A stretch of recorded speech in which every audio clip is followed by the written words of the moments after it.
मित्रांनो, तुझेच मी गीत गात आहे या मालिकेच्या आजच्या भागामध्ये शुभंकर आता स्वरा आणि पिहूच्या रूममध्ये येतो. तेथे आल्यानंतर तो आता स्वराला उचलून घेतो आणि बाहेर जाणार असतो.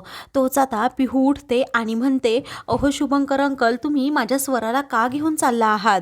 त्यावेळी स्वरा माझी मुलगी आहे असं म्हणून शुभंकर तिच्यावर हक्क दाखवतो. पिहू म्हणते, नाही, तुम्ही माझ्या बहिणीला असं घेऊन जाऊ शकत नाही. आता असं म्हणून ती आता उठते आणि जोराजोरात ओरडू लागते, डॅड पटकन ये, शुभंकर अंकल स्वराला घेऊन चालले आहेत. पण स्वरा आता तिच्या शेजारीच झोपलेली असते. हे सर्व काही पिहूचं स्वप्न असतं. पिहू खूप घाबरते. स्वरा आता तिला त्या स्वप्नातून जागी करत म्हणते, अगं मी इथेच आहे पिहू, तुझ्या शेजारी. पिहू म्हणते, अगं शुभंकर अंकल इथे आले होते आणि तुला घेऊन चालले होते. स्वरा म्हणते, अगं तुझा भास झाला होता, बाकी काहीच नाही, आणि मला कोणीही कुठे घेऊन जाणार नाही, मी तुझ्याजवळच झोपलेली आहे.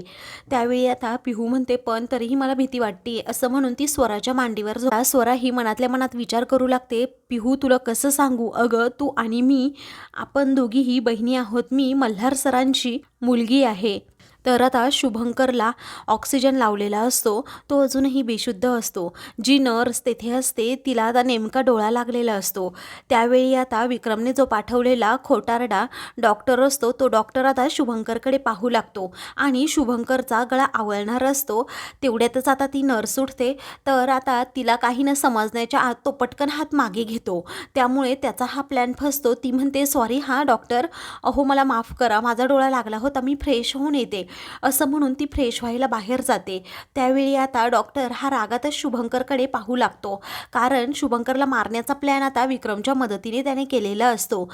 आता नर्स नाही, या संधीचा फायदा तो पूर्णपणे घेणारच असकडे. पिहू आता ताडकन उठते आणि म्हणते, स्वरा चल ना पटकन, आपण शुभंकर अंकलच्या रूममध्ये जाऊयात, मला पाहायचंय त्यांना एक. त्यावेळी स्वरा म्हणते, असं का करतेस तू?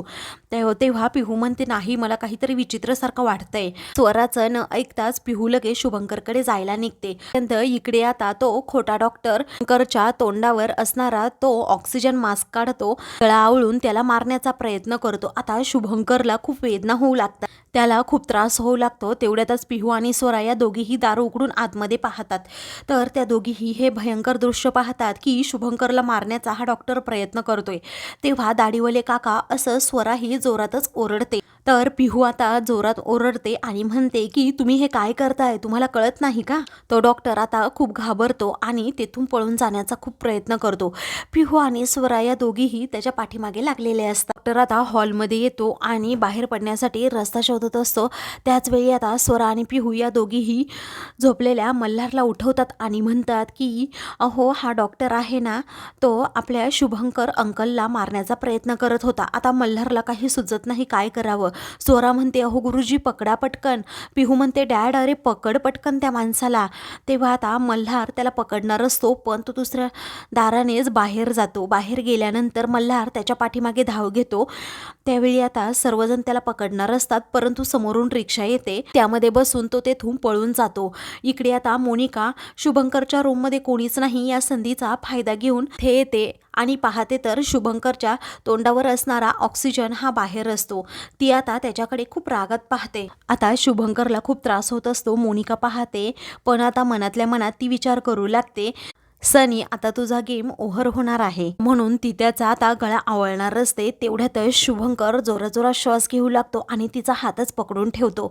मोनिकाला मागे ढकलतो आणि उठून म्हणतो की मोनिका, आता तुझाच गेम मी ओव्हर करणार आहे. माझ्या पिहूला घेण्यासाठी मी इथे आलो आहे, कारण मी इथे आलोय ना, तो शुभंकर नाही तर तो सनी आहे आता, असं म्हणून तो खूप चिडतो आणि म्हणतो की आता तुझा आणि तुझ्या बापाचं मी काय हाल करतो ना ते बघतच राहा. पिहू फक्त माझी आहे असं म्हणून मोनिका तेथे असणारा औषधांचा ट्रे आता शुभंकरच्या डोक्यात 2-3 वेळा घालते. जोरात त्याला इजा होते, त्यामुळे तो पुन्हा बेशुद्ध होतो. त्यानंतर मोनिका जोराजोरात आरडाओरडा करते. मल्हार आणि घरातील सर्वांनाच बोलवून घेते. नर्स देखील तेथे येतात आणि शुभंकरची ती झालेली अवस्था पाहतात. त्यावेळी त्या म्हणतात की मी आत्ताच 1 मिनिट झालं गेले होते, तर इथे काय घडून गेलं? तेव्हा मल्हार म्हणतो की तो डॉक्टर नव्हताच, तो कोणीतरी शुभंकरच्या जीवावर उठणारा माणूस होता. गुंड होता. त्यावेळी आता नर्स लगेच शुभंकरला तो ऑक्सिजन लावते. मल्हार लगेच डॉक्टरांना कॉल करून बोलवून घेतो. त्यावेळी आता मोनिका म्हणते, अरे तुला समजतं का मल्हार, शुभंकरच्या मृत्यूशी तुझा संबंध आहे. तू त्यात अडकला होता म्हणून त्यांनी तुला अटक केली होती आणि तू याला घरात ठेवतोस असं का? ती मल्हार म्हणतो, तू गप्प बस मोनिका, मला सर्व काही माहीत आहे. परंतु जर आपण याला हॉस्पिटलाइज केलं आणि मग तेथे गेल्यानंतर त्याच्या जीवाला कोण नाही धोका करू शकणार. त्याच्या जीवावर उठणारे खूप जण आहेत आता मला समजलंय. म्हणजेच आता या घरामध्ये खोटा डॉक्टर येऊन अटॅक त्याच्यावर करू शकतो. तर हॉस्पिटलमध्ये एवढं 24 तास त्याची कोण बरोबर तिथे कोण राहणार? आता या मुली होत्या म्हणून ठीक आहे. त्यावेळी आता मोनिका पुन्हा त्याला सारखी सारखी समजावून सांगते, काहीतरी कर. पण आता मल्हार ऐकत नाही. विजय देखील म्हणतो, हे खरंच खूप अवघड काम आहे. शुभंकरला आपण इथे ठेवलं परंतु घरच्यांच्या जीवाशी काही खेळ व्हायला नको. आई म्हणतात, मल्हार आपण जगाच्या पाठीवर कुठेही गेलो तरी सुरक्षित नाही का रे बाळा? त्यावेळी विजय आणि मल्हार आईला समजावतात, तसं काही नाही आई, तू जरा शांत राहा आणि झोपायचं असेल तर झोपून घे. त्यानंतर मल्हार म्हणतो, मंजुळाला वाचवताना स्वतः शुभंकर हा जखमी झाला आहे आणि सनीबद्दल त्याला नक्की काय माहीत आहे काय नाही हे मला त्याच्याकडून जाणून घ्यायचं आहे, म्हणजे घ्यायचं आहे. उगीच पिहूसमोर तोंड उघडायला लावू नकोस असं रागातच आता मोनिकाला तो म्हणतो. नंतर त्याच्या हातावर असणारे ते इंजेक्शनचे मार्क्स कसले आहेत, त्याने स्वतः ड्रग्ज घेतले होते की त्याला जबरदस्तीने देण्यात आले होते. त्यानंतर विजय विचारतो, अरे मल्हार तुला कसं समजलं की शुभंकरला कोणीतरी मारण्याचा प्रयत्न करते? तेव्हा स्वरा आता सर्व काही घटना सांगू लागते. हे ऐकता सर्वांना धक्का बसतो. मग त्यानंतर मोनिकाला समजतं आणि पिहूमुळे हा आपला प्लॅन फेल झाला आहे. निरंजन मामा म्हणतात, मला असं वाटतंय हा कोणीतरी ओळखीतलाच माणूस असेल. मल्हार म्हणतो, हो. त्यावेळी आता मंजुळा मनातल्या मनात विचार करू लागते, सनी कोण आहे हे सत्य माहीत नाही व्हावं यासाठीच मोनिकाने हा प्लॅन तर केला नसेल आणि ती अशी शुभंकरला सारखं हॉस्पिटलाइज करा असं का म्हणतीये. आता मोनिकामध्येच काहीतरी गडबड आहे ही गोष्ट मंजुळाला समजते. तेवढ्यातच तिथे आता डॉक्टर येतात आणि म्हणतात, सॉरी हा ट्रॅफिकमुळे मला जरा उशीरच झाला. सर्वजण आता शुभंकरकडे जायला निघतात. विक्रम हा सारखाच मोनिकाला कॉल करत असतो की शुभंकरचा गेम झाला की नाही. मोनिका रूममध्ये येते आणि तो फोन उचलते. तिला समजतं की डॅडाचा कॉल आला आहे. तेव्हा ती म्हणते, शुभंकर अजून जिवंत आहे. आता मोनिका खूपच चिडते आणि म्हणते, डॅडा तुझा एकही प्लॅन कधी सक्सेस झाला नाही. शुभंकरने मला धमकी दिली आहे की तो माझं सर्व सत्य सांगणार, त्याचबरोबर पिहूला इथून घेऊन जाणार. पिहू फक्त माझी आहे, तो कसा घेऊन जाऊ शकतो? आता मीच फिनिश होऊन जाते म्हणजे तुम्ही सर्वजण सुखात राहाल असं म्हणून ती रागातच फोन ठेवते. दुसऱ्या दिवशी घरात सर्वजण हॉलमध्ये बसलेले असतात. लवकर सकाळी उठून मोनिका ही पिहूला सोबत घेऊन आता बॅग घेऊन निघालेली असते. मल्हार विचारतो, कुठे जायचंय? त्यावेळी मोनिका म्हणते, तुम्ही बसा तिथे शुभंकरचा पाडा वाजत. माझ्या मुलीला मी इथे ठेवणार नाही, तिला मम्माकडे सोडून येते. त्यावेळी तुला जायचं असेल तर तू जा, पिहूला इथे ठेव असं मल्हार म्हणतो. तर आता तो पिहूला जवळ बोलवतो आणि म्हणतो, पिहू तू इथून कुठेही जायचं नाही. मोनिका म्हणते, कुणाच्या जीवावर मी तिला इथे सोडू?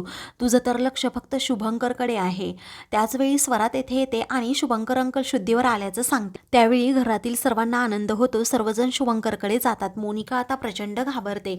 मंजुळा आता तिचा हात पकडते आणि म्हणते, काय मग ढोलके, ह्या पापांचा पाडा हा शुभंकर वाचेल, कारण सनीबद्दल त्याला सर्व काही माहीत आहे. तू पण चल ना ऐकायला, तू तेथे असलीस ना तर मजा येते खूप असं म्हणून मंजुळा फरफटत ओढतच तिला आतमध्ये घेऊन जाते. आता सर्वजण डॉक्टरांना विचारतात, आम्ही शुभंकर बरोबर बोलू शकतो का? तेव्हा डॉक्टर म्हणतात, हो.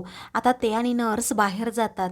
मंजुळा तितक्यातच मोनिकाला घेऊन तेथे येते. आता रागातच शुभंकर हा मोनिकाकडे पाहतो आणि त्याला सर्व काही भूतकाळ आठवू लागतो की कशाप्रकारे विक्रमने आणि हिने मला मारण्याचा प्लॅन केला. आता शुभंकर पहिल्यांदा मल्हारची माफी मागतो आणि म्हणतो, डॉक्टरांनी सांगितलं की सर्वांनी तुझी खूप काळजी घेतली म्हणून. अरे मल्हार, तुझे आभार कसे मानू मला हेच कळत नाहीये. आता पुढे तो म्हणतो, मला माहित आहे मल्हार, माझ्यावर हल्ला कुणी केला होता असं म्हणून तो मोनिकाकडे पाहतो. आता मोनिका ही प्रचंड घाबरलेली असते. त्यानंतर शुभंकर मल्हारचे सारखे सारखे आभार मानत असतो. त्यावेळी कुठलंही वैर हे माणसाच्या जीवापेक्षा मोठं नसतं असं मल्हार म्हणतो. शुभंकर पुन्हा विचारतो, मल्हार तुझ्या बायकोने तुला सांगितलं का हा सनी नक्की कोण आहे? तर मी तुला आता सांगतो, हा नक्की सनी आहे तरी कोण? तेव्हा मोनिका आता प्रचंड घाबरते, ती घामाघूम होते. तर आता मित्रांनो, पुढील भागामध्ये शुभंकर मोनिकाला विचारतो, मोनिकाजी अहो, मला डांबून ठेवलं होतं, मला ड्रग्ज देण्यात आलं होतं, हे तर तुम्हाला सर्व काही माहीत आहे. आता त्याची कारणं मला सांगा. सर्वजण मोनिकाकडे आता पाहू लागतात. अशाच मालिकेंचे पुढील भाग पाहण्यासाठी चॅनलला सबस्क्राईब करा.